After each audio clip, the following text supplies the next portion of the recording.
You've been reaching for the wrong barbecue sauce your whole life.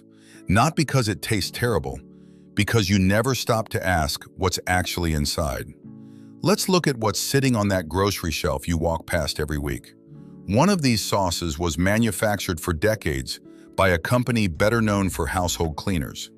Another slaps a legendary bourbon name on the front, but has never been produced anywhere near Kentucky. One brand made a very public promise to improve its recipe, then quietly backtracked and left both the original pledge and the revised reality online for anyone to see. We're breaking down 4 popular bottles, all sold in the same aisle, all carefully packaged so you'd never flip them over. Then we'll point you to 3 that genuinely deserve a spot at your cookout. Number 3, Famous Dave's Original. That rich, smoky sweet profile has won over millions. But here's the part the front label doesn't tell you. The parent company behind Famous Dave's also owns a major cleaning products division. For decades, this sauce was just another line item in a corporate portfolio that had nothing to do with food. In recent years, it changed hands to a massive conglomerate, and the original pitmaster who built the brand's reputation left long ago. His name is still on the bottle. His recipe isn't.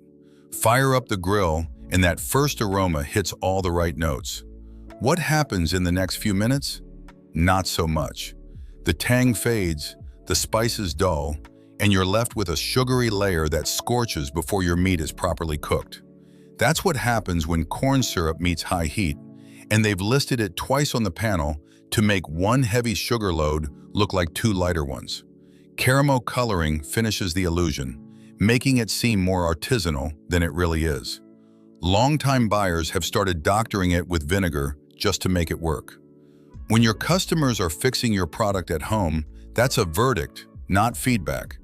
Already have a bottle? Splash in some apple cider vinegar and a pinch of smoked paprika. Hold the salt, it only amplifies the sweetness. Number 2, Kraft Original. The go-to for family cookouts. The packaging feels familiar and reliable, but cross the border into Canada and this same sauce is made with real cane sugar. Buy it in the US and you get high-fructose corn syrup. Same label, same bottle, different formula. This isn't about regional taste preferences, it's about cost. Corn syrup is cheaper in America because of agricultural subsidies that don't apply elsewhere. No announcement, no label change, no transparency. Look at the ingredient deck. Corn syrup shows up first, even before tomatoes or vinegar. Brown sugar is right behind it. 2 sweeteners before anything savory even appears. One standard serving, about 2 tablespoons, delivers roughly half the daily sugar intake recommended for most adults. On the grill, the sauce is too thin to build a proper bark, slides off into the fire, and what stays behind dries into a brittle film before the meat finishes cooking. The parent corporation has publicly admitted that decisions like these have cost the company billions in lost value. Number 1, Sweet Baby Ray's Original. This is the best-selling barbecue sauce in America, and that's exactly why it's the most troubling entry on the list. Here's the part that hurts. It started out with real credibility. 2 brothers developed it in a Chicago basement in the mid-1980s and nearly won a major competition against hundreds of other teams. The sauce had roots. The story was genuine. But then they sold the brand to a salad dressing manufacturer, and the original creators walked away. The man behind the name now runs an independent restaurant with zero connection to the bottle on your shelf. Now flip to the back. Corn syrup is listed first, then corn syrup again, separately, then pineapple juice concentrate, then molasses, then sugar.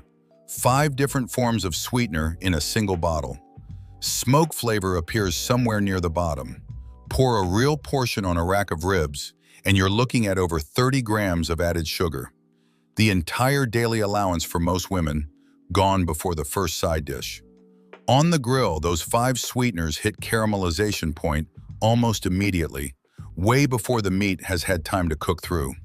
The crust looks impressive from across the yard, but bite into it and it tastes like burnt candy. Across thousands of reviews, the same word comes up over and over. Sweet. Not smoky, not complex, just sweet. If it's already in your fridge, use it only as a final glaze in the last 10 to 15 minutes. It does best on chicken thighs or wings, where the fat can balance the sugar. On brisket, it buries everything underneath. This brand holds nearly half the US market, more than its closest competitors combined. A monopoly built on a basement recipe and a logo most people stopped questioning years ago. Now here are 3 bottles worth buying. Best number 3, Stubbs Original, B.B. King, Willie Nelson, Stevie Ray Vaughan. They all showed up at this man's Texas restaurant on Sunday nights. C.B. Stubblefield opened his doors in the late 1960s, fed everyone who walked in, and charged what they could afford. He started bottling his sauce in mason jars, then whiskey bottles, and eventually grocery shelves in the early 1990s. He passed away in 1995 and never saw the national success that followed. The brand was later acquired by a major spice company, and they had the discipline to leave the recipe untouched. That's rare in corporate acquisitions. Today's label reads, tomato puree, cane sugar, vinegar, molasses, salt, spices, no corn syrup, no modified starch, no artificial colors. The sauce runs thin, which is what honesty looks like when you're not using thickeners to fake body. On the grill, it caramelizes slowly and builds real bark instead of burnt sugar. Reviewers keep circling back to the same 3 descriptors: peppery, tangy, honest. It's available at most major chains for around $3 to $4. Best number 2, Lily's Q, Carolina. This sauce won the most competitive barbecue contest in North America, and then won it again nearly a decade later with the same family recipe. In 2007, the founder and his father took first place in the pork category against 200 teams. In 2016, they repeated the feat against more than 230 competitors from around the world. Big brands with massive advertising budgets couldn't buy what this team earned twice. A grandmother's recipe that doesn't answer to marketing committees. The ingredient panel reads like a list of what's missing. No corn syrup, no modified starch, no artificial coloring, no preservatives. Vinegar isn't an afterthought here, it's the structural core. On the grill, the lighter consistency lets the sauce penetrate the meat rather than sealing the surface. This is classic Carolina style. Acidity cuts through fat, making it perfect for pulled pork, ribs, and smoked chicken. In early 2025, a major food publication ranked it the best store-bought barbecue sauce in the country.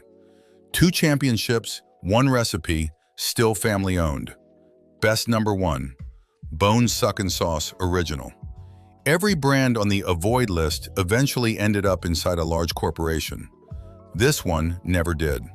In the early 1990s, a real estate appraiser in North Carolina recreated his mother's Western Carolina barbecue recipe from memory and started selling it. More than 3 decades later, his family still owns every single bottle that leaves their facility. The recipe has never been touched. Read the label: tomato paste, apple cider vinegar, honey, molasses, mustard, salt, onion, horseradish, paprika, garlic. Every ingredient is something you'd recognize from a real kitchen. No chemistry experiments, no additives compensating for absent flavor. On the grill, honey and molasses caramelize evenly, no scorched shell over raw meat. The horseradish adds warmth, not heat. It doesn't taste like a formula optimized in a boardroom. It tastes like someone's mother made it because she did. Buyers often say it's the first bottled sauce they've never felt the need to fix with extra vinegar or seasoning. It arrives complete. Compare it to Sweet Baby Ray's. Both sit on the same shelf right now. One came from a Chicago basement, sold to a salad dressing company, with 5 sweeteners and a logo that outlived the original recipe. The other came from a family kitchen in North Carolina, never sold, made with honey and molasses. For roughly $1 more per serving, you get a recipe that was never negotiated down. Find it at Whole Foods, Harris Teeter, Publix, or online. the bottom line. Every brand on the avoid list made the same bet. You'd grab the familiar bottle, catch a whiff of smoke, and never bother to read the fine print. All the documentation is public. The ingredient panels, the SEC disclosures, the press releases still live online next to current retail listings showing corn syrup as the first ingredient. A cleaning products company owned Famous Dave's for years. A salad dressing manufacturer bought Sweet Baby Ray's. A major corporation promised to clean up its recipe and quietly reversed course, leaving both versions visible for anyone paying attention. For an easy upgrade, Stubbs is at Walmart for about $4, the simplest swap you'll make all summer. If someone in your household watches their sugar intake, G. Hughes is widely available and won't work against that goal. For sauces that have never changed hands, Lily's Q and Bone Suckin' are absolutely worth seeking out. Drop a comment with what was in your cart before you saw this. And if someone you know has Sweet Baby Ray's in their fridge right now, send this to them. That label was designed to protect the brand. Now you know how to read past it.